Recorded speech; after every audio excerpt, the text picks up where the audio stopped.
Scott County, providing safe, healthy, and livable communities.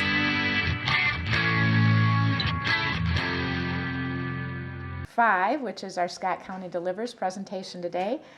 Chris Harder will get us started to talk about treatment court. Welcome, everybody. Hi, good morning, Madam Chair, Commissioners. We are pleased to welcome our treatment court team this morning. They were going to talk a little bit about their work over the past year and some of their work going forward. As you are very well aware, substance abuse has been a focus of a great deal of conversation across our organization as we look for how to serve people in the best way. And this is certainly a kind of a bright spot of an innovative way to approach that work. We are going to deviate just a little bit from our normal process in respect for Judge Lennon's calendar and give her an opportunity to make some opening comments before she has to leave us. But first, if I could ask the panel members just to do a brief introduction and then ask you, and then Judge Lennon, I think will hand it over to you. Brad Davis, Planning and Resource Management Director. Danielle Fox, Adult Social Services. Jake Grusing, Library. I'm Dr. Jennifer Schultz. I'm a psychologist on the treatment court team. Michelle Barley with the Public Defender's Office. And I'm Chris Wilton. I'm one of the judges here in Scott County. I'm Carrie Lennon. Betsy Nebus, the Treatment Court Probation Officer. Heidi Kasma, the coordinator. Molly Bruner, the Director of Community Corrections. Carrie Lorenz, I'm a supervisor. I'm just sitting here. Heidi, did you want to make some comments before Judge Lennon, or however you two decide to? Sure. I know you were going to do the overview piece. Yeah, and then I'll just open it up to her after that. So first, we just want to thank you guys very much. Obviously, without your support, we would not have this program in place today. You guys have been very supportive in our efforts and continue to be, so we just want to thank you for that. We've really enjoyed this program and hope that from today you can kind of see some of the efforts and work that we're making with these participants. Yesterday we just celebrated our 12th graduation in the program. So we've had 12 graduates since July 2018. We're coming up on our year mark. So with that, we'll be starting to be able to track recidivism with our graduates and looking at how well they're doing post-graduation with sobriety and remaining law-abiding. We're really proud of the collaboration we've had with other agencies, the Mental Health Center, law enforcement, working with treatment agencies in our community, as well as the CAP agency. We really try to utilize CAP as a site for community work service, so participants are giving back directly to Scott County, so that's a big effort we've been trying to make. Law enforcement, they have done over 1,900 curfew checks on our participants, and just the relationship building with that has been really impressive to see, both with participants being able to see law enforcement as a support, and law enforcement seeing that these clients are changing and making the efforts has been a positive. So data, we've collected a lot of that for you today. A lot of the data we're presenting on is aligning with best practices on what we should be doing and the goals we should be hitting in order to be a successful program. So hopefully you can see that with the data we're presenting. Along with moving forward, like I mentioned, we're going to start tracking the recidivism and the sobriety for our graduates to see how they're doing. We all just attended, our majority of the team, a couple weeks ago, the state had a treatment court conference where we learned kind of updated practices, different trainings on working with these participants. So we're actually going to be meeting the end of July to kind of go over that information, incorporate, make sure we're aligning with that. Also, we're going to be looking at our policy and procedure manual. With our grant ending in September, we'll be able to kind of have some more options on possibly who we take in and criteria, because a lot of our stuff was driven by the BGA grant. So with that ending, we might have more flexibility in who we serve. So those are some areas we're going to be looking at moving forward. Thank you. Judge Lennon. All right. Well, as the newest member of our treatment court team, I come in with a little bit fresher eyes. This is such a different experience for a judge because we're being so collaborative and praising people rather than punishing. Well, we do some punishing as well, but it's a different role for me, and it's really been a great role because we see people actually changing, and we see the improvement we're making not only in these individuals' lives, but for their families and for the community. And some of them are just small steps where we find we're getting people so that they have a driver's license, so they're not driving uninsured and without a valid license. We have them in stable housing so that they're not homeless and they're not stealing and they're not having to be a burden to our system. And we find that as these incremental steps occur, they're becoming productive people in your communities. And we see that coming back at these graduations when these family members come in and say, oh my gosh, we never thought this would happen. And so we're getting this incredibly positive feedback from people in the community.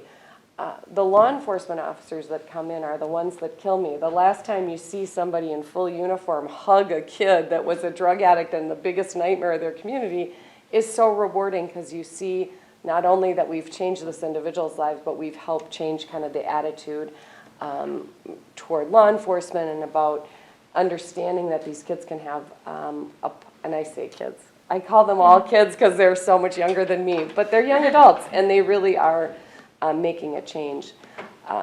I think the support of the board here has been pivotal to us being successful. And it has been so great to see some of you at our graduations and to try to get a sense of the real people that we're dealing with. It is a goal of our program and of our process that we are improving lives for people, and I think that's really what we're doing here.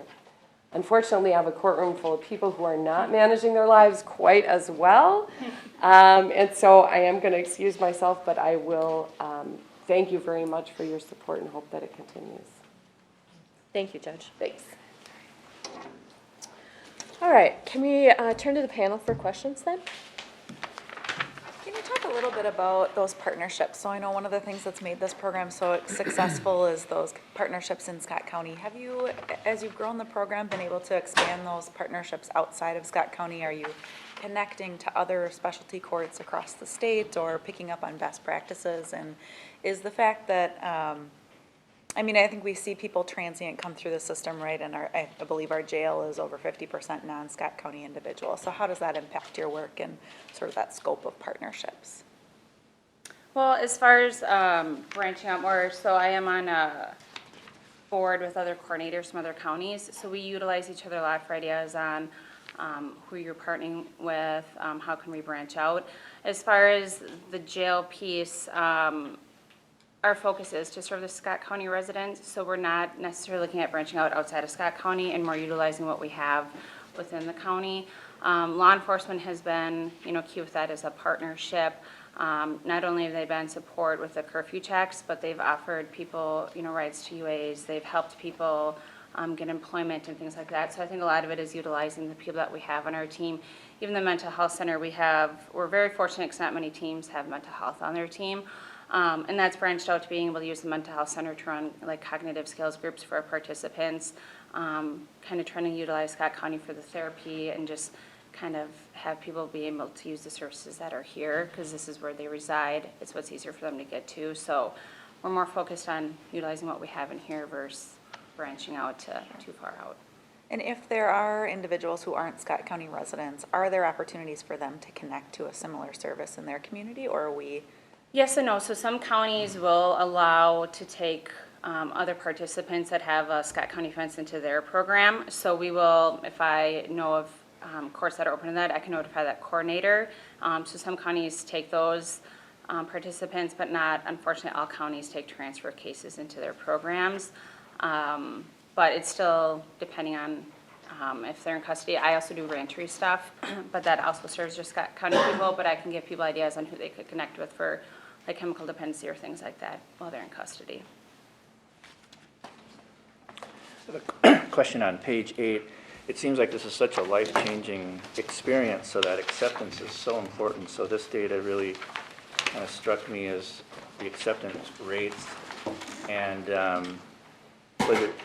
one question I had is that wait list. What's the process of getting off the wait list, or how do you get on the wait list to begin with? Yeah, so for probably a 6-month period, we were at full capacity. So each year, how we set up the program, year 1, we had it for 25 just so we could kind of get our feet wet, kind of get used to how this works. Year 2, we expanded it to 30 participants, and then in our 3rd year, our we're up to 35, which will kind of be our high cap. And so during a period last year, we did have a wait list. So how you got on that is when we were at full capacity, and I got a referral either from an attorney, a judge, or any source, I would still screen the client to make sure that it met initial eligibility, and then I would explain to them that we did have a wait list at the time. How they would get on that is they met the eligibility, and we would have had a spot for them. I would have put them on the wait list, and then if we would have had a graduation, termination, somebody opt out or an opening, then I would reach out to them if their case was not resolved yet, then they would still be eligible. Unfortunately, for some people, if they resolved their case or if they went on warrant status or had issues and weren't available, then they would lose their spot and it would go down to the next person. So. And you mentioned earlier that the grant maybe really established the eligibility criteria. So how could that change in the future if we? So one of the big drivers from the grant was certain criteria we have to follow as far as criminal history or current offenses. With the federal grant, you're not allowed to take any violent offenses, and then we can kind of look at that criteria and determine what we see as a violent offense or not. So we'll probably be working closely with the judges, county attorney's office, and public defender's office on that criteria. Can you talk about those denial reasons where it talks about the county attorney denied, and what does that look like? Does that fall into some of these categories, or are there other components that? Yes and no. Or, Okay. so county attorney, when we developed this program, majority of programs, because we offer the participants a stay of adjudication, which would mean if they successfully got through this program, the offense they're pending would be dismissed from their record. So since that's such a huge legal piece, the county attorney's office is kind of what we would call the gatekeeper on whether they would agree to give someone that type of stay on their offense or not. So that's why you'll see that they can deny people. Certain offenses, they weren't in agreement to offer a stay of adjudication. And then some other pieces that, went into play, law enforcement helps screen all of our participants too. So sometimes we might get information that we're not privy to that has affected the county attorney's ability to let somebody in the program. And I was going to say essentially the same thing. They have the right of first refusal, and they don't have to tell us why or where or when. And as Heidi said, there are a lot of times where there potentially are ongoing investigations that we're not privy to and shouldn't be privy to. And so Mr. Hocevar, at that point, through Bryce Ehrman, our county attorney, can simply say, no, thank you, and discussion ends right there. Can I ask you, Judge, or maybe Michelle, for those folks who elect not to participate, not necessarily county attorney decision, but for those who elect not to participate, what do we know about those folks? The people that are choosing not to come into the program, it's a hard program. I tell people all the time that if you want to make a change in your life, it's not going to be easy. It's not a quick fix. And for a lot of people, they're just not ready yet. And they would rather literally go do their a year and a day in prison, which is actually about 8 months. And if they've served some time, it's 4 or 5 months, and get out and continue their lifestyle rather than spend 16, 18, 22 months with us. I try to be real honest with them up front because I tell people all the time, you have police at your door at 10 o'clock every night. You have to come see me every other week. Betsy goes to their house unannounced. They take UAs 3 to 7 times a week. I mean, we are on them. Mm-hmm. And for some people, they're just not ready yet. And even for some people that get into our program, what they hear initially is, for a lot of our people, this is my chance to stay out of prison. And that's okay with me if they walk in saying the only reason I'm in drug court is to stay out of prison. Because eventually, for most of them, we see at 6, 8, 10, 15 months, we stop talking about prison and we have them say, for the first time, I talked to my dad. We had a participant yesterday that said, for the first time in 2 years, I picked up the phone on Father's Day and I called my dad. And I said, were you nervous about it? Were you excited? He said, well, first, it took me all day to make the phone call. And second, he said, when I called twice, I thought he had blocked me because the phone went right to just kind of dead. He said, so I figured he blocked me. And so I called my mom. Little did he know that his dad had changed his phone number. And so he made the phone call and talked to his dad for the first time in 2 years. So, and he was one to begin with that he just wanted to avoid prison. And I think he has 220 to 240 days of sobriety. It's an amazing thing of what happens. And so most come in saying, yes, I want to change my life, but number one, I want to stay out of prison. By the year mark, 15 months in, that mantra has changed. They don't even talk about prison anymore. It's more about, look at what I'm gaining back. And so it's not for everybody. And there are people that we terminate from treatment court because either they're not ready or they violated, or it's just a way to stay out of prison and they're not willing to change their life. I think also, when you are a line attorney, like a line defense attorney, and you're visiting with someone who's just gotten arrested, I mean, you got to understand the state of mind that they're also in. So, I mean, their addiction drives their behavior at that point, and they're not really even thinking big picture. They want to get out of jail. That is their only goal. And whatever can accomplish getting out of custody the fastest, with the least amount of trouble or burden for them, that's kind of their tunnel vision at the time. And so I think that's also a part of what goes into, you know, us as the public defenders being able to approach them about, you know, do you want to stay sober for the rest of your life? We have this program. You know, another big piece of it is that you have a lot of out-of-county residents who are committing crimes here. So we can't even offer it to those. Or if they're homeless and bouncing here and there, we can't prove enough residence criteria to make them eligible for the program either. So is it fair to say from your comments that there aren't any system barriers to bring in people who might be good referrals, who the county attorney's office might support, but if that people are opting out, that's a personal piece and not a system issue? I would say definitely. And you know, we'll be 3 years in October. And so for the first year, I would tell you that the word still wasn't out. But we've had 12 graduates. We've had 3 years. All the public defenders, all the private counsel that come into Scott County know that we have a treatment court. And, you know, for a lot of them, it is, you have a gun conviction, and so you're not eligible. You have a criminal sexual conduct conviction, so you're not eligible, or you don't have ties to Scott County. Our felony assault from 10 years ago. Right. I mean, because of the federal guidelines, we have to be very careful and mandated as to what we'll take and what we won't take. And you know, that is a collaboration of what the judges are comfortable with, what the county attorney is comfortable with, frankly, what Betsy's comfortable with. Because, you know, while all of us go home and go to bed, she's the one that has to go to these people's houses at 10 o'clock at night or 8 o'clock at night and make those visits. And so, you know, it's safety, and it's the kind of participant that we want in our program. And we're tracking down the highest risk, the highest need people to try to make those changes. And in fact, you know, when police officers give their input and they say, don't waste your time on this person because they'll never amount to anything, and I've seen them on the streets for 7 years and they're garbage because they spit at me and they swear at me and they run from me, those are the people that we're excited to get into our program. Because those are the ones that we know that we can make a change in. Thank you. At almost 3 years in, are there things that surprised you about the process recently, and are there opportunities that you see to sort of expand or grow your efforts?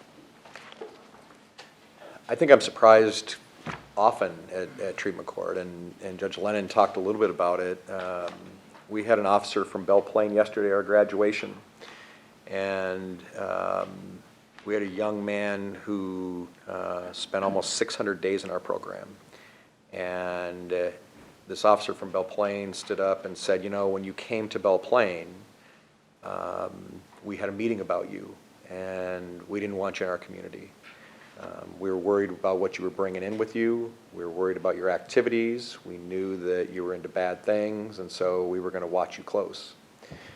He said, you've gone through treatment court, you've changed your life, you were always respectful during all the curfew checks. I think he had 120 or 140 curfew checks. And the officers got to know you and enjoy talking to you. And he said, now we had a meeting at our department and we want you to know this message. We hope you stay in our community, that you are an upstanding citizen and you are the kind of people that we want in the county or in the city of Belle Plaine. And so to hear a police officer stand up and tell somebody that is always surprising to me, because the police have a job and it's generally to arrest people and do investigations. You never see the other side of that, where they look and say, we're happy to now have some of these people. And look, he did it. I mean, he's the one that went through all the programming and all the rest. And so for that relationship to have occurred and to have the Belle Plaine Police Department recognize something like that and have him recognize that the police think that way of him, it's always surprising to me. It's surprising to me that somebody stood up yesterday and said, I haven't talked to my dad in 2 years. I talk to my dad a number of times a week. And so those things that we take for granted, not everybody does. And so it's amazing to me, the reconnection with their families, with jobs. Just those personal stories are not only fantastic, but they're also always surprising to me, about how far people get themselves in and away from their families and how low they go before they dig themselves back up. I think what's surprising to me is we as a team are still learning so much. I mean, this whole program has been a process for all of us to try to do what's going to help the participants the best. So you go to a training and then it's months, and then you're doing your job every week, and then sometimes you kind of go back to we go back to our old way of thinking. And then we have a training and it kind of refreshes that, okay, we should be looking at this or that. But I'm always surprised at how much I don't know. Like at the treatment court conference last week, I mean, there's just so much information that's so valuable for us to know and be aware of as we're helping them through this process. And then to answer on your area for growth, we are hoping, and we're going to look into if we can incorporate peer recovery services into our program. So with just learning, we need to find a way to connect people to recovery long term. We can only be with them for the 14, 20, whatever months they're in our program. For them to be successful long term, they need to be connected in community supports, family supports, and this peer recovery service could be a great help in that. It would help connect people to recovery meetings in their community. It can bring in meetings to the area if need be. It can just help people find sponsors. Peer recovery coaches are people that are in recovery themselves, long-term recovery, and have been trained in working with other people in recovery. So it's a way for them to have someone that they connect with that's been through experiences they have. So that's a big piece that we're hoping to be able to incorporate into our program coming up. Heidi, doesn't Wright County have a peer specialist right on their team even? I believe Wright County does, and then like Ramsey and Hennepin have the peer recovery specialists through Minnesota Recovery Connection. Mm-hmm. So peer recovery to me sounds like potentially a formal support after people graduate from the program, but what Judge Wilton described to me seems like a more informal, to have the police department in your community say, we want you here now. That to me would increase the likelihood of long-term stability and success for that individual. Are there other, maybe less formal supports that you would want to see in place from a community perspective to help ensure the long-term stability and success of your graduates? You've gone through all that, 18 to 24 months with them. What needs to be in place once they leave? Well, I think the peer recovery, the other thing is that once they graduate, we see them at 2 months, we see them at 6 months, we continue to see them, we space them out. And so it's not the parachute, you're out of the plane and there's no parachute and we hope you do well. Statistically, we know that for a lot of people, once they graduate, they're at high risk again, because all of that structure is now gone. It's like your kids when they go to school and they're in that great routine, and then summer comes and it all breaks loose and there's no, it's kind of chaos because there's no structure. I think also that our participants informally try to rely on each other too. And so they form bonds, potentially sober bonds. The other piece of it is we push hard for the AA and NA or those kind of support networks. We push them to make sure they have a sponsor. And so the idea is it's almost like raising children, right? You raise them to leave your house, and then you give them the best that you can give them, teach them everything you can, and then you have to let them go. But we try to put all those supports in place so when they're not coming to court anymore, they don't have to see Betsy anymore, they have all of those things. They have all the tools they need to ensure that if they do relapse one time, that it doesn't slide. And that's the interesting thing about drug addiction is there are so many different levels, and a lot of times when our people use once, then they go into full-blown addiction again, and they stop calling their families, they lose their job, they start stealing things.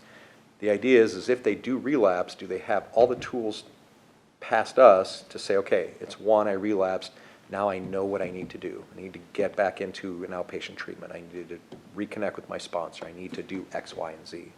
So I think informally and formally, we're trying to set them up obviously for success. And we know that they're with us just a small portion of their life in sobriety. So the important part is to make sure that all those things are set up, and that's how you move our phases, our levels. You have to have a sponsor. You have to engage in pro-social activities that are sober, so that you retrain and relearn how to make sure that you can do that without chemicals. And that is, to piggyback on that, a piece of the peer recovery. So it's a formal organization through Minnesota Recovery Connection, but their goal is to connect you to those informal supports, because they're not going to be with them long-term either. So it's really about teaching them the coping skills, where they can go in their community, whether it's building on the family support. So they look at that holistically, and they help connect them to those pieces too. We would just be utilizing a formal organization to help us drive that piece. I think a big part too, and I don't know whether it's a formal or informal, is ensuring that the community has affordable housing for convicted felons. So some of these people, although the charge that they're coming through court, may be dismissed at the end of completion, they may have prior records that prevent them from subsidized housing. And so, the thing that I continue to see is we've got participants living with somebody who's with how many roommates. So although it's stable housing for them, it still is not like their own place. And there's a definite lack of affordable housing for people with criminal histories in the community. One question I had as I looked through all the data and the charts and graphs in the packet is, how do we compare to other treatment courts, either in Minnesota or nationwide? So have you been able to kind of start looking at other treatment courts and thinking about how we're comparing to them, or to any kind of benchmarks or standards? Well, let me just take this real quick. It's a funny thing when you don't know. Heidi's been involved in treatment courts for how long? 7+ years. Okay. I started 3 years ago at the ground level in this. And I've gone to meetings with other treatment court judges. And if you were sitting in most counties and you were conducting this, there would only be one of them at this table. She would not be here. She would not be here. There'd be one judge, one prosecutor, no defense attorney, a coordinator / community corrections person. None of these people would be here, and this would be your team. There'd be no police officers involved. And literally, we'd be running this thing with 3 of us, with no law enforcement help, with no psychological help, with no PD. Can you imagine as a treatment court where you don't have representation, where we're not checking out your mental health and trying to treat your whole person, where we don't really care about your housing, where we've got nobody do curfew checks, and where we have 25 people with one coordinator probation officer trying to do everything. So I will tell you that when I sit at meetings with other judges and we talk about what all of us have and don't have, and they say, well, do you have a defense attorney? And I say, yes, we have one of the best defense attorneys you could ask for. And, oh, by the way, we have a psychologist. And, oh, by the way, we have chemical dependency counselors. And we have our own coordinator and our own full-time probation officer.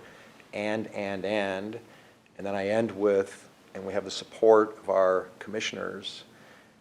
They all look at me and say the same thing. How did you get all that? Like, what did you do to make sure that you have all that? And I said, and I say, we got lucky. We have people that care. And not that the other counties don't care, but, you know, a lot of county boards will look and say, treatment court sounds great, but we're not giving you a dime. And yeah, mental health's important, but we don't have the resources. Public defenders will say, we're overburdened. We don't have enough money, so you don't get a PD. And so we are so fortunate that our county board looked at this 3 years ago. We were putting this together, and not only said, you can have a treatment court, but it's got to be bare bones. They said, what do you need to make this successful? How are we actually going to not just say, look how great we are, we started a treatment court, but how are we going to actually make a difference? And other than Ramsey and Hennepin, which have a lot of resources and a lot of people, I would put our treatment court up against anybody in the state of Minnesota. And I tell you that because, again, people always call and say, how did you get all these things? The collaboration that we have with many different interests, from probation to judges to prosecutors to defense attorneys, you won't find another time when all of us sit at the same table. We have such divergent jobs and focuses, and yet we sit all at a round table at noon on Mondays and talk about our participants and look at what is best for them. We all have our own roles, but the goal is the same. And our 12 graduates and the people that we have in our program are truly the beneficiaries. And, you know, as Michelle and as Heidi talked a little bit about, when you see these families who believe that they had lost their sons and daughters, only to get them back through our program, if you ask them what this is worth, obviously, they would tell you it's priceless. Heidi, in terms of statistics. Yep. So right now we do have, we're in the process of an evaluation. So we do have a hired evaluator that's going to be looking at how we've done in the first 3 years. Unfortunately, some of the recidivism and that stuff won't come for a little bit later. So then we can compare that. Most courts will do an evaluation. Like Hennepin County has an evaluation out on their program, and we can kind of compare to their statistics. And then there's also national standards that you want to hit. The National Association of Drug Court Professionals puts out kind of standards where if you're a successful program, here's kind of the benchmarks you should be hitting. So we'll be able to see that hopefully when our evaluation is done, and then we'll kind of continue to evaluate our program and data to make sure we're kind of aligning with that stuff. The state as well, they typically do an evaluation on all the state drug courts and kind of put out that information as well that we can compare ourselves to. So will that be available the next time you do Scott County delivers? Like Our after evaluation? this? Yep. Yep, ours will be.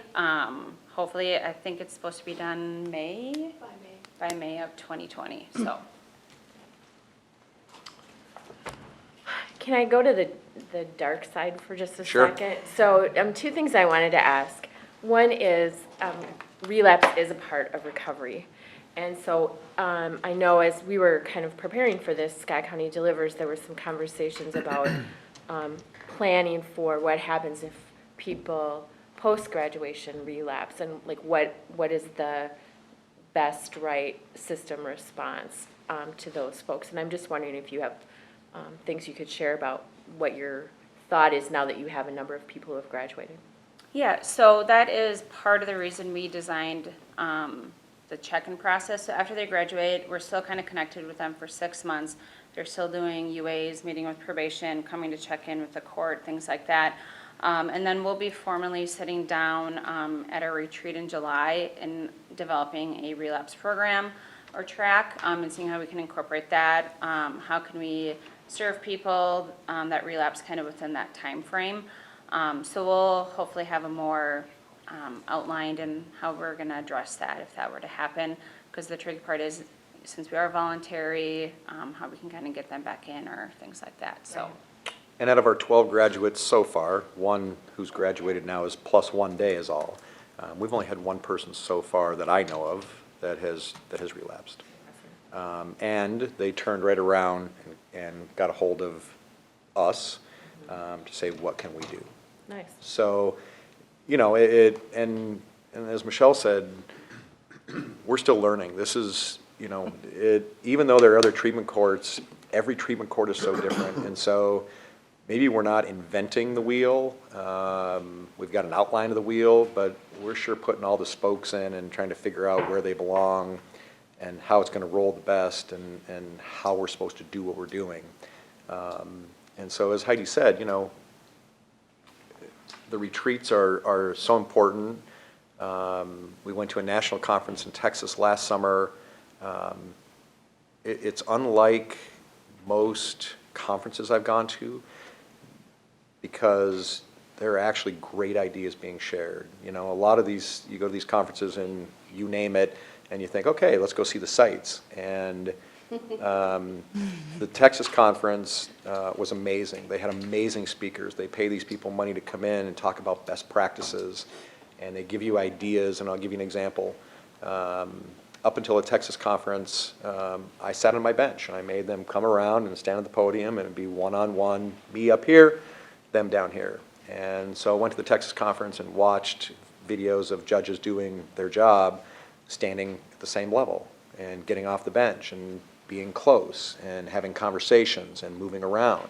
And so immediately when I came back, that's the first thing I did. And the participants, of course, thought, okay, that's weird. I've never seen a judge. But I'm like, okay, but now I'll tell you, if I sat back up on the bench, they would think that was weird.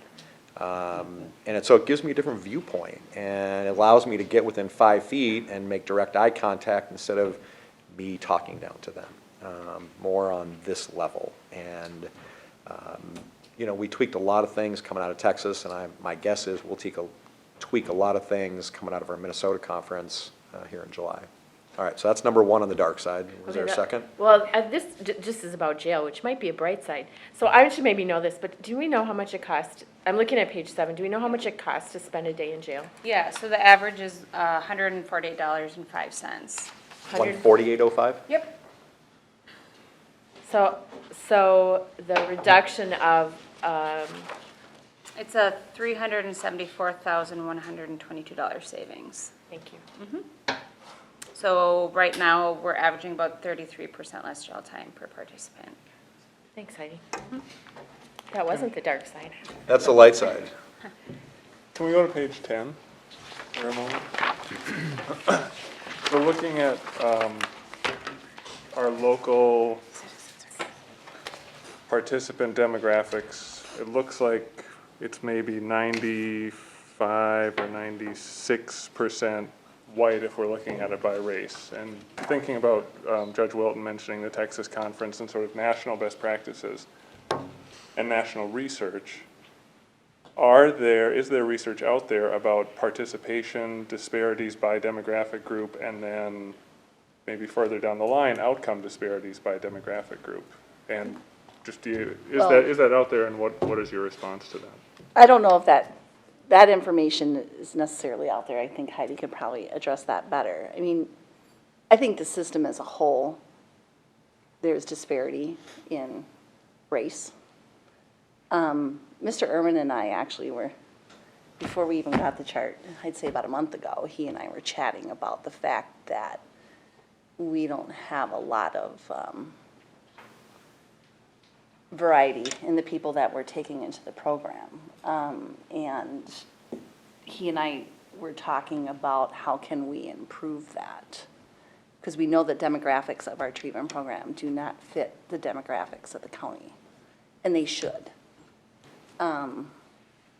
So that, to me, that's a huge issue. And one that the prosecutor and I have discussed recently, and we're trying to collaborate on how to address that. And diversity does matter. It makes everybody more well-rounded, and we want to ensure that regardless of your gender or race or religion, or you ought to be in the treatment court program if you want. I will tell you that in terms of these statistics, there are at least 2 other individuals who are Mdewakan and Sioux that we now have in our program, which is, I'm proud of, because they have their own treatment court, wellness court, and those, at least one of those young women went through that, didn't do so well, and now she was back in front of me yesterday and back into our court. And she's 22 or 23 years old, is that right? And 7.5 months pregnant, and so heroin user, and so her conservator and guardian from the tribe have pushed her into our treatment court program, because they've sat and watched for a couple of years to see what we've done. We have to get better, but it's one of those things that we can only take people that apply to us, and so it's incumbent on us to ensure that we're at least getting the word out and pushing to get individuals with more diverse backgrounds into our treatment court. There are things, at least as of till October, that we can't change. So if somebody comes in and they're white, African American, Native American, doesn't matter what they are, if they have a gun crime, not eligible. Criminal sexual conduct, not eligible. And so there's a long list of crimes that simply make people ineligible. We may have more flexibility, as Heidi said, coming up to figure out on a more individual basis, but what Heidi's done an excellent job at is making sure that we take the subjective out of it. And so we objectively are going down, whether that means, are you a Scott County resident? You'd think that would be an easy answer, and it's so complicated because they used to be, they graduated high school here, but they haven't lived here, but their mom does, and they stay with their mom 3 days a week when they're not using, but when they are using, they can't stay in Scott County. Are they a resident or not? Should they come into our treatment court or not? And so we are trying to become more objective to take that subjectivity out of who gets into our program. And so we're more transparent. We want to be able to show everybody, this is who we take in, this is who we don't take in, and we don't take you in, this is why. So we definitely have to get better at that. And I think that's why Bryce and I were chatting, because there's not a lot of diversity in the public defender's office. There's not a lot of diversity in the prosecutor's office. And all of us have implicit bias. As public defenders, we've taken the implicit bias test just to make us aware of how much implicit bias we actually have. And so that's something that I think Bryce and I need to work with, because we make a lot of the referrals. Our team members, our staff do. And we need to make them realize that, you know, you need to open your eyes. We need to make sure we're including everybody, so. And then just a comment too, with this data, for whatever reason, that was only capturing our current participants as of April 30th, 2019, when we submitted this data. It wasn't looking at everybody we've accepted. When we pulled that data together, it did align a little better with the county demographics, because some of our past graduates were from diverse backgrounds. I sent that to my director, but I apologize, I didn't write down where we were fitting with our county demographics, but we weren't crazy far off on who we've accepted overall. On page 9, it talks about the percent of people accepted into treatment court within 50 days. I'm just wondering, from your perspective, what impacts this, and then also where are people before those 50 days, or where are they when they're waiting? Are they getting services from the mental health center? Do they have access to other services? So this 50-day goal, this is a national standard. So they talk about if you get people engaged with your program within 50 days of arrest, they're more likely to get engaged and be with your program long term. When you kind of let it go out after 50 days, some people get services in place, or they go on warrant status, or they think, oh, I'm doing fine, I don't need your program. So that's where the goal of 50 days comes in.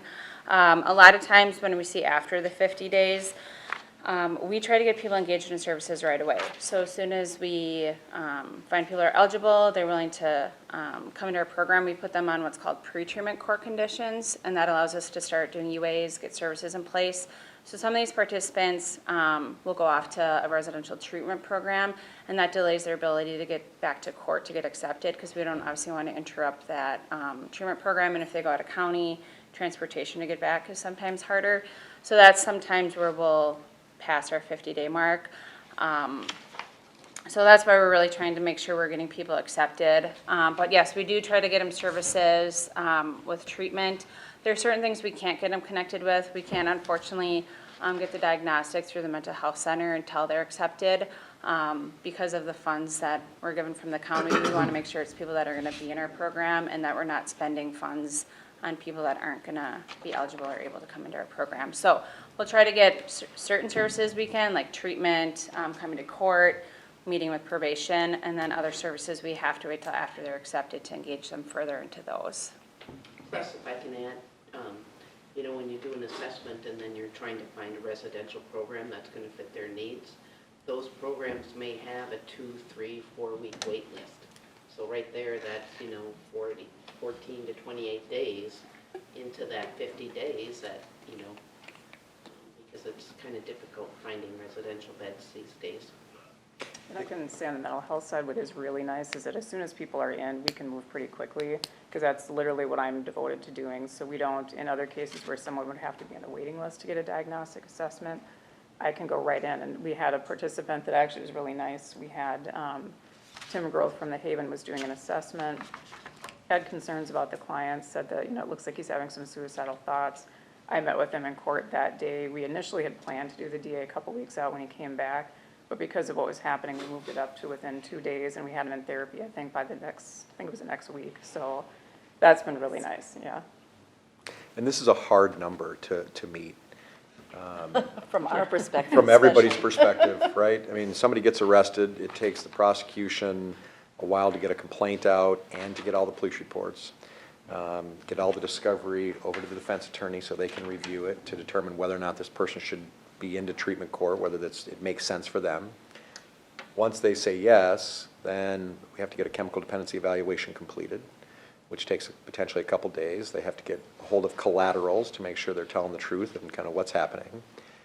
And then once the referral comes, I mean, we spent in about the last 6 weeks, we struggled because everything was full. And there were waiting lists that were 3, 4, 5, 6 weeks long to be able to get somebody in to get to treatment. And so even if we're moving very quickly, that bed availability piece kills us. And there are only so many treatment centers, and there are so many people that need the help, that we become kind of beholden to that piece. And even though we work hard at this number and we're getting better, if there's not a treatment bed available, there's nowhere to put them, and so it makes it more difficult. Betsy, I want to learn a little bit more about your role. I've heard a little bit, but I'd like to just learn a little bit more. And then what data is important to you for your job when you look at the work that you do? What data do you track and think is important? Sure. So my role is once they're on pre-treatment court conditions or treatment court conditions, I help get a lot of the services set up. So I'm talking to the assessors, the treatment programs, helping with transportation, oftentimes driving them to treatment, coordinating with their family to get their belongings in, you know, to them. So at the beginning, it's a lot of the getting the coordinating, getting everything organized. And then it's collaborating with the treatment programs, getting referrals to Dr. Schultz, checking in with therapists to make sure they're going to therapy. I don't ever need to know what they're talking about there. That's not my business, but that they're following through with services and really gathering the information. Every week I send out updates to the law enforcement officers. So we work with every jurisdiction in Scott County to let them know who's there that week, what their curfew is, because it changes as they move phases, if they might be approved for a weekend away with their family or something like that.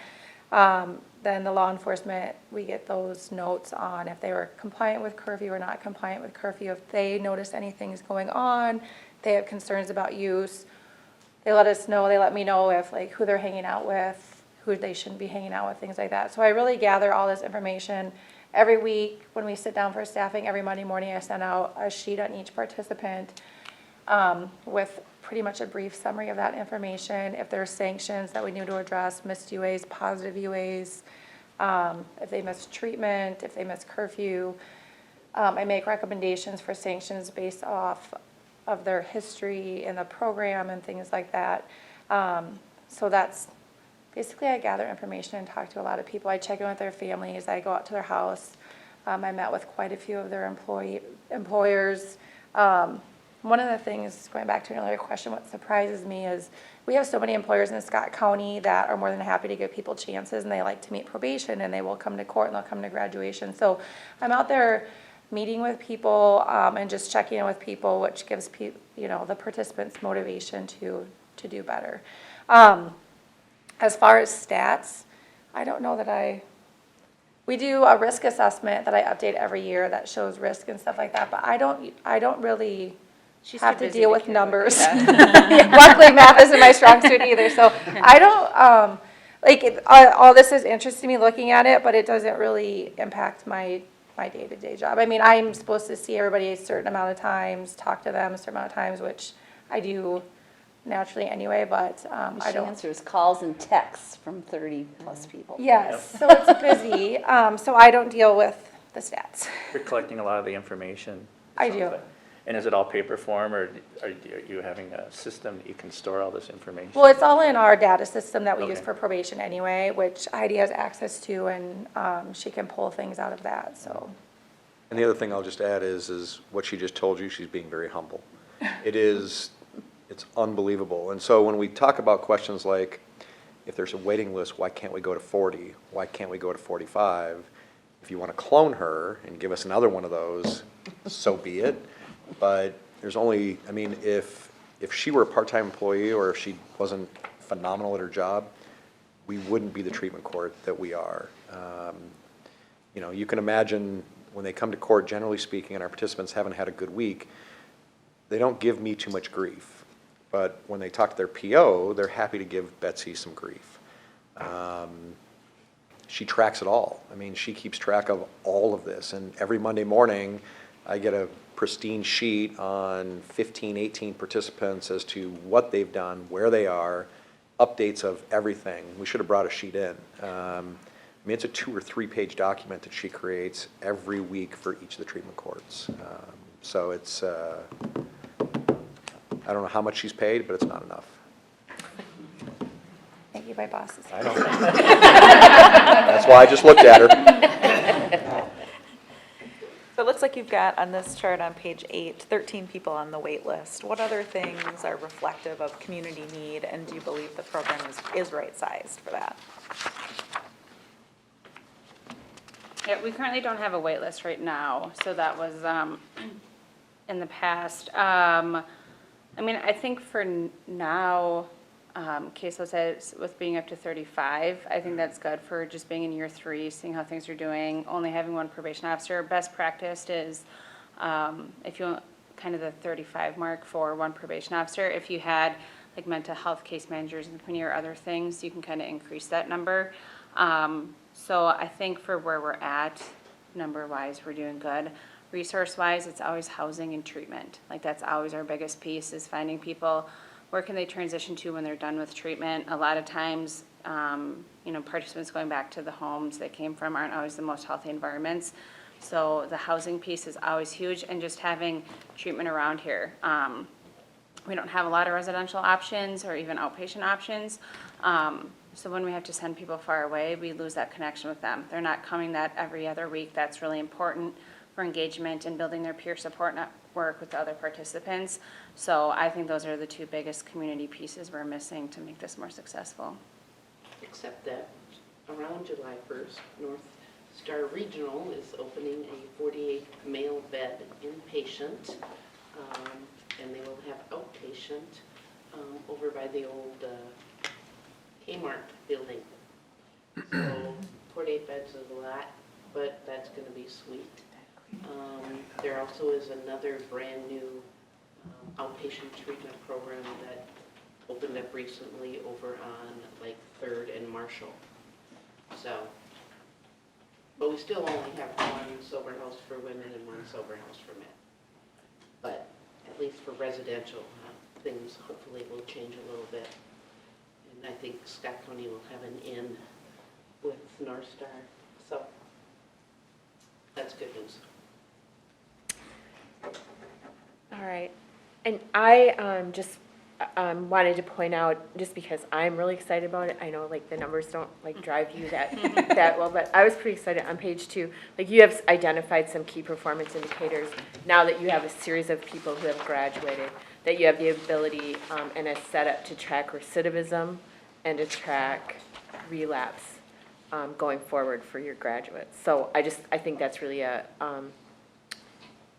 really important piece of the development of your program and in terms of looking at the effectiveness of your program. So I just wanted to make sure that got highlighted because I think that's a good piece. With that, I think, could we turn it over? Can we turn it over to the audience for questions?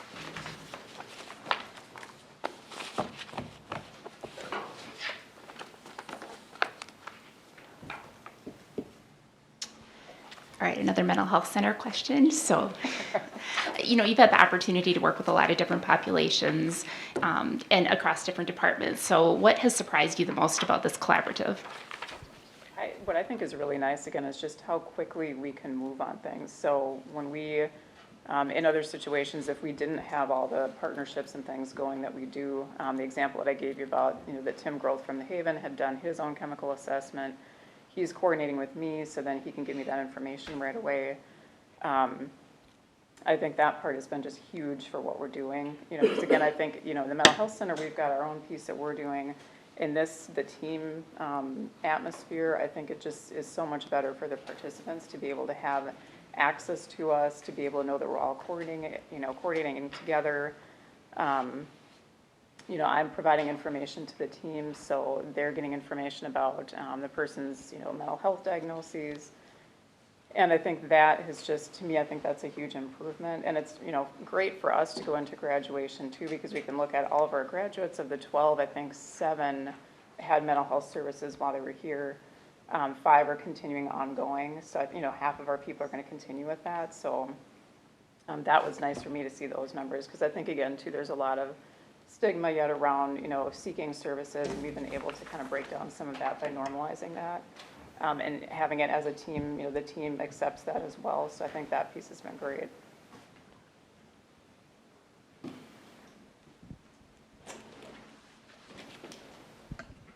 I think as we measured the jail population was one of the comments. The other thing we can't measure is the crimes that don't get committed. So those people not being in jail also tells us that they're probably not committing crimes as well. And a lot of property crimes and issues like that rise in the community come from the addictions. So we can't see that number, but it's there. It's definitely a huge impact. So we're just happy to be part of the program. The other issue I thought of when Judge Wilton was talking about the scale, say you double to the 70, could the law enforcement even handle that? So there's also thoughts of, can we do it as well as we are now? Because if a city like Belle Plaine has 1 to monitor, it's very doable. If they had 3 or 4 people to monitor daily, it's not going to get done or not get done as well. So we have to think of all that when we scale it up, of how we can do it appropriately and correctly. So, but we're proud to be part of it.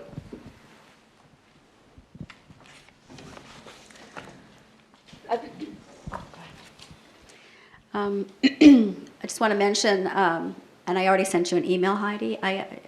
Thank you for sharing the story of you have the pregnant woman in the treatment program, or the treatment court program. Just to remind you that now is actually an ideal time to tie her in with a family home visitor. It's not too early. We don't have to wait for the baby to be born. So if that is something that we can, public health can also help with, get her tied in now and help reduce stressors once the baby is born, and we can help support and be some boots on the ground as well. So keep us in mind. Thank you.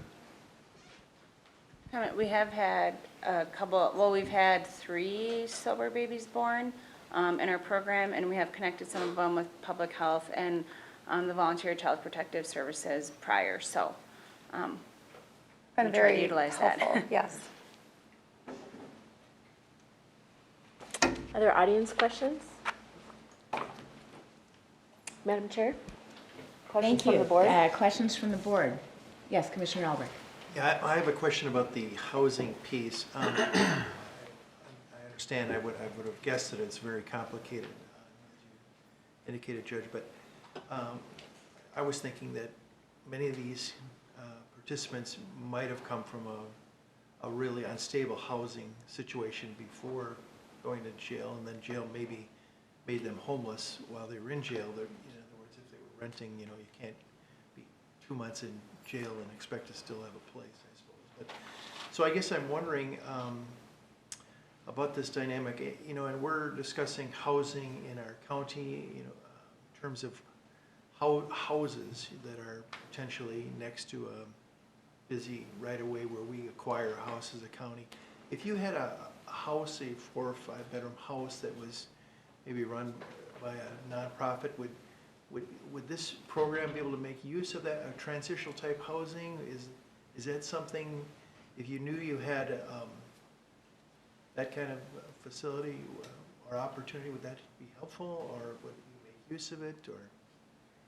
I think any housing opportunity, is something to check out and see how we can partner with that or how it could work for our participants. I think with any housing piece, we have to make sure it's the right fit for the participants too, because if it's not somewhere that they're comfortable at or they'll be stable at, but I definitely think connecting with that and having, the more opportunities or connections we have, it's always better to have more resources in your pocket, I believe, so. One more, if I could. I'm wondering about the ultimate success of somebody graduating. When they graduate, is there any process for expungement of, if they have something on their record that makes them unemployable, that seems like a real barrier to ongoing success. Do you ever think about that in terms of graduates, or? They actually talk about it quite a bit, and I know, I don't know if any of our participants have done it yet. So by law, they can't file for expungement until a year after they're completely off probation. So the expungement laws did get changed a couple years ago to make that process easier and less expensive. We haven't had anybody in treatment court file for that yet. Their charges are dismissed if they successfully complete the program, but people can still see that they're charged. And some of them do have quite an extensive prior criminal history too. So I haven't had anybody follow through with that process yet, but I know some are looking into it. And the stays of adjudication make it a lot easier for expungement, but they have to wait that year. And so I would expect that potentially we'll have people coming back to go ahead and expunge those records. Under the law, with the stay of adjudication, it definitely makes it that much easier to go ahead and get that off your record. And I don't know that employability per se is an issue for them. A lot of them can find jobs. A lot of people are actually willing to give people second chances as far as employment. They're not willing to give them a second chance to move into a home, potentially, I guess, damage it, not pay rent, those. So I think transitional housing is important, but I think that we would have to ensure that it's a sober transitional housing with the sober recovery kind of piece built into it. And as far as expungement, the process has indeed been made much easier by the state legislature, which is nice. We've had a couple participants go on to like trade schools, Dunwoody, things like that. And I think once they get through their education and then hit that higher employment market, they may find that their records then need to be expunged. So I think that's a piece we haven't quite hit yet, maybe with licensing of certain types of things. Because that's really where the collateral consequences of convictions come in, is with licensing and DHS and employment opportunities in that field. Thank you. Thanks. Yeah, I would say this meeting started out by saying, hey, we've been doing this for 3 years, and we've had 12 graduates, and I was thinking to myself, if somebody just kind of dropped into this meeting and saw a room full of government folks, and this factory's been open for 3 years, and we produced 12 things, I might say, what in the world's going on here? But a saying of old that I was reminded of says, do not despise small beginnings. And so I've been in the courtroom. I've actually seen you on the bench dispense love, if I may say, and I've seen you at ground level, at their level, dispense love. In my view, you're a sincere fellow and a believable guy. And when they see you as a person, that's a huge. All of us, when they see humanity, purveying hope to others. It's a beautiful thing. And this program to me is one of those that has that love piece, tough love, with accountability. It's both. And every time I'm at these graduations, I'm thinking, boy, how do we roll that out to other areas that we do? And I know that we probably are. We're just highlighting this one, but it's such a beautiful picture of, I'm a simple guy, so I always have to boil it down to the simplest of terms, of it's really one person saying to another, you have value. You have what it takes. I see something in you, and I'm willing to go above and beyond. I mean, we see these cops roll in, and have you ever tried to hug a cop? I mean, they're all Kevlar'd up, and they got guns, gadgets, and gear, and but they're doing things above and beyond because they see something in somebody else. And the power of hope, in my opinion, is probably the strongest force on earth. And so the more we, as Scott County staff, judges, commissioners, whatever, again, in my humble opinion, are doing that to humanity, oh my goodness. We're talking about changed lives that go beyond the 12. And when this whole program, you've got 10 to 15 people in that jury box that are listening to all of this. So they're seeing somebody that has made it through, graduated, and they're being inspired, and families that are giving keys back to their son or daughter to, hey, we can trust you to come into this house again. I mean, that's the best humanity can do when it comes to transformation. I hope we do more of that. I would love to see more of that happen in the different areas of the county, and not that this is, I know you guys have federal, statutes and all those things, but things that we can do in the county like that to do more of, hey, I see something in you. You have what it takes. Life is messy, and I'm reminded of it every time I pass by a mirror. Life is messy. But when we invest in other people, oh, good night. We're talking about changed world. So I love it. It's awesome. Keep up the good work. And I'm looking at Chris here. More of it, right? More of it. I think that's all I have. Is that all you have? Well, we'll see. We'll see. My comments are short, but yeah, I just was surprised that, you move into a small town like Belle Plaine, and you were saying earlier that right away we don't know if we want this character walking around here. Right. Move him along, and I thought that was great that now it's welcome to our community, we'd like you to stay. I thought that was pretty good. I think the whole program's doing great. So, and I've been to a couple of these, and boy, it's nice, just like you said. It's only 12, but boy, that's a big difference to those 12 people. So, thank you. No, and I appreciate it. And I'll tell you, the numbers will just grow. And it took the first 18 months to get everybody from, infancy to there. And so by the time we come back and see you again, I expect those numbers to be great. And it's not just 12. Right. Well, It's their children, their parents, their grandparents, and some of the ways of the quality of life that you can look at is some of our participants go have dinner with their grandparents, help them mow their lawn now, help them do home maintenance. These are things that improve the quality of life of your entire community. And so it's 12 times 12 because they are all connected to people who live here. And it's much more than 12. I look at, so I like to garden, I grow trees, so when you plant these seeds, you gotta have this whole big vision out there that, right, because my tree's this big now, it's gonna be bigger, so, and I think this will be, so, thank you again. Right. To wrap it up, thank you so much. Thank you for your work every day. It's been really exciting to watch this program develop and grow and for us to see the results. Just because some people do watch this, and I've had people ask me, I want to remind everybody, some people wonder, well, how does the funding for the county board impact and make treatment court happen? They see, well, you're a judge anyways, right? You work for the public defender's office anyways. So I just want to reiterate that what the funding out of our budget does is it funds the full-time probation officer, the half-time coordinator. So much of the drug testing and treatment costs, I think that's what a lot of people forget about, that adds up. And there's often, if there's other avenues to pay for that, of course, the work of Heidi and the team makes sure those are utilized, but sometimes there's not. And then just other related program costs. So when you think about all those things, you can see where our budget goes. But more than that, we need to see that the partners, the state court system, the public defender's office, others are really also contributing so that the net contribution is much bigger than our county board contribution. So just wanted to clarify that. And Lisa, thank you for your comment about public health, because ultimately, I mean, the lessons we want to learn from all of you, even though it isn't maybe quite your role, is we need to move towards keeping people from getting to treatment court. I mean, that's really all our goal. That's why Heather's here in this room. That's why other people are here.